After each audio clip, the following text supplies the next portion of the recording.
In today's video, we get to meet one primate that's disturbing to look at and a sea creature that would immediately make you go, nope. Redlipped Batfish. We've seen all kinds of sea creatures swimming around in the ocean, but have you ever wondered what fish would look like if they had makeup on? Well, look no further, as there's exactly one fish that decided to paint their lips a flashy red. Meet the Redlipped Batfish, a strange sea creature that lives on the reefs near the Galapagos Islands, off the Pacific coast of South America. One look at this animal and you'd think a modern-day Hollywood creature designer collaborated with a 1940s makeup artist.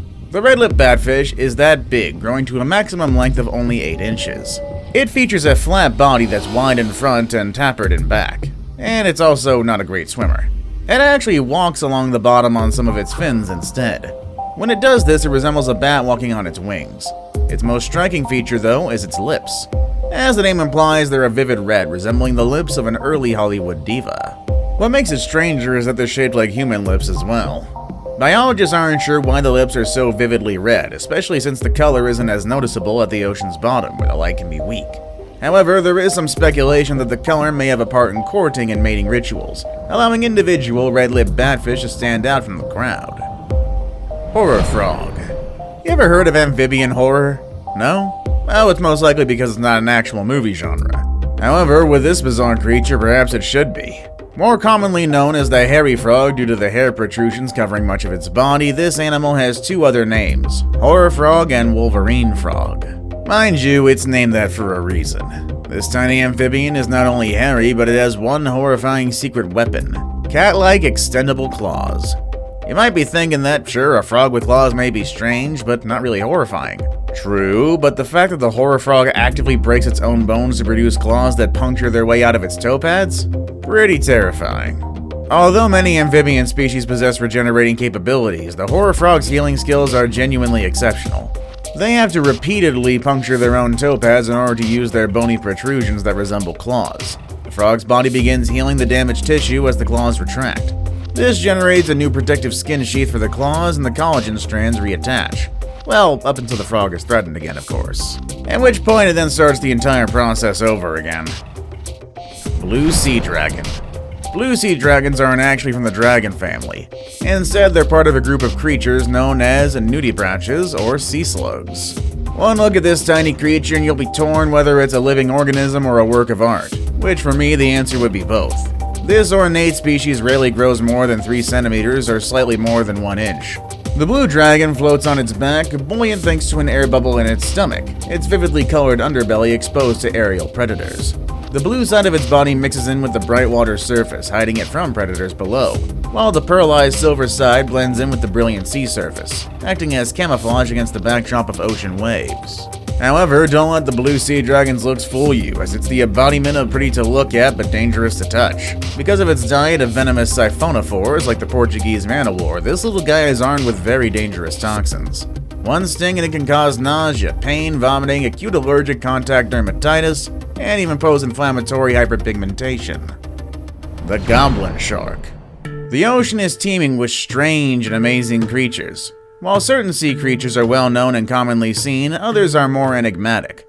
The Goblin Shark, which dwells in the deepest depths of the ocean, is one such animal, with few people ever coming face to face with this real-life monster. The Goblin Shark was discovered off Japan's eastern coast in 1898. The shark was given the name the Tenguzami because of its exceptionally long snout and pink skin, a reference to a fabled Japanese monster with a long face and wicked jaws. This resulted in the English translation of Goblin Shark. That's also quite the appropriate name if you've seen pictures of said creature. The Goblin Shark has a number of traits that serve to describe the monster. For example, it has a flabby body with little fins, implying that it's a slow swimmer. The snouts of Goblin Sharks provide them with a special ability, though. These Goblin Sharks are able to detect the electric fields generated by prey. When the Goblin Shark finds its meal, it uses the natural buoyancy supplied by its liver to float silently towards it. What follows is a bizarre sight as the Goblin Shark extends its jaws to lunge at its prey. Superb Bird of Paradise. The superb bird of paradise is one of the most extraordinary birds. Not only does this bird have a distinct appearance, but it also has particular characteristics that set it apart from the rest.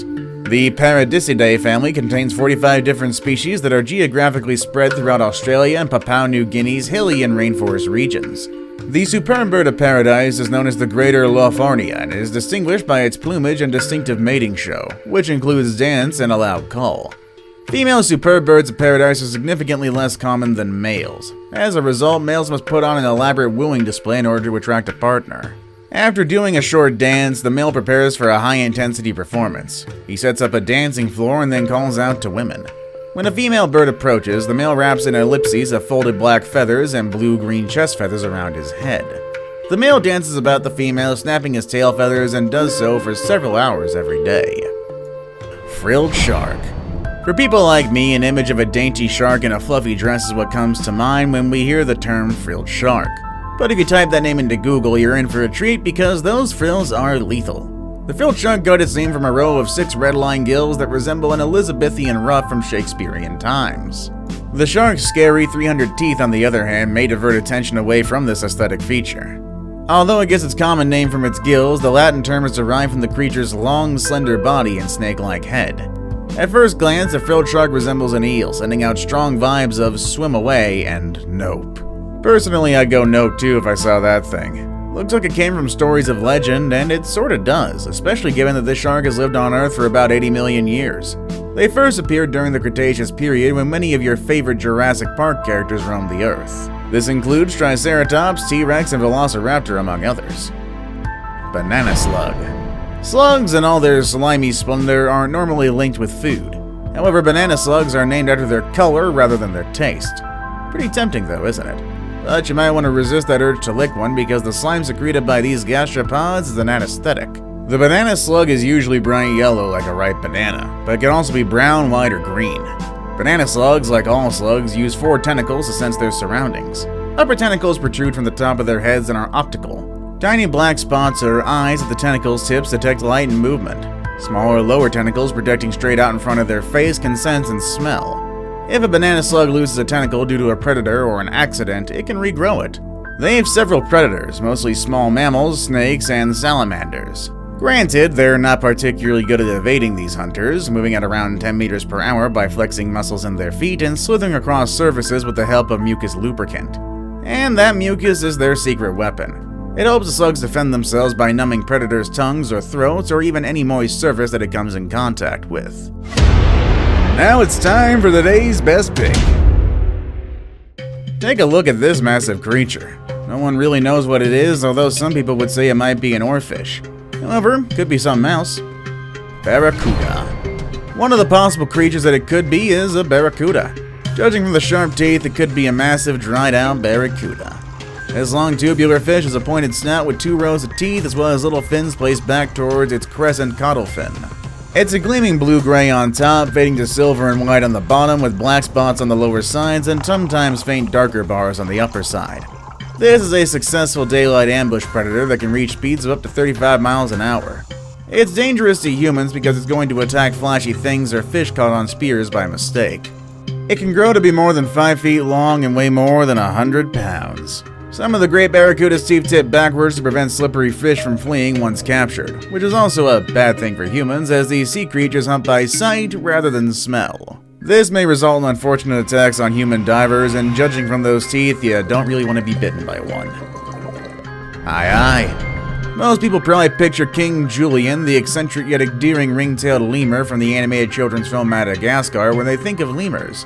Yet ringtails are only one of the 108 recognized species of lemurs. Among those that are still alive at least, the aye-aye is by far the most intriguing and maybe a tad bit disturbing to look at. Aye-ayes, like all lemurs, are primates in the same order as monkeys, apes, and humans. However, aye-ayes look like a cross between a raccoon and a rat. The aye-aye's massive triangular ears, the largest in comparison to body size of any other monkey, are one of its most recognizable traits. These ears are made up of a network of ridges that help the aye-aye hear the faint movement of grubs and larvae lying in the chambers of old decaying trees. Aye-ayes also have lengthy fingers on each hand that end in long curled claws. When uncurled, the fingers take up around 41% of the total length of the aye-aye's forearm. The aye-ayes walk strangely and awkwardly on the ground, raising their delicate clawed fingers to protect them. Before we move on, I've got a little challenge for you that'll take 5 seconds to complete. So here's the deal. You just leave a like on this video, smash that subscribe button and hit the notification bell, and you will get 25 years of amazing luck. Try it really works. blood-sucking lampreys. You heard of Dracula, the blood-sucking vampire, and even blood-sucking mammals like vampire bats. But you ever heard of an animal that has the body of an eel, the mouth of an alien, and the diet of a vampire? Meet the sea lamprey, an ancient eel-like jawless fish that predates the dinosaurs. With its circular mouth filled with teeth, they latch onto their prey and bore into the flesh with a beak-like tongue, sucking the blood out of its victim. And that anatomical trait makes the sea lamprey an efficient killer of fish. The lamprey then rasps away the flesh of the fish with its rough tongue, allowing it to feed on its host's blood and bodily fluids. Every year, one lamprey consumes approximately 40 pounds of fish. See you all next time!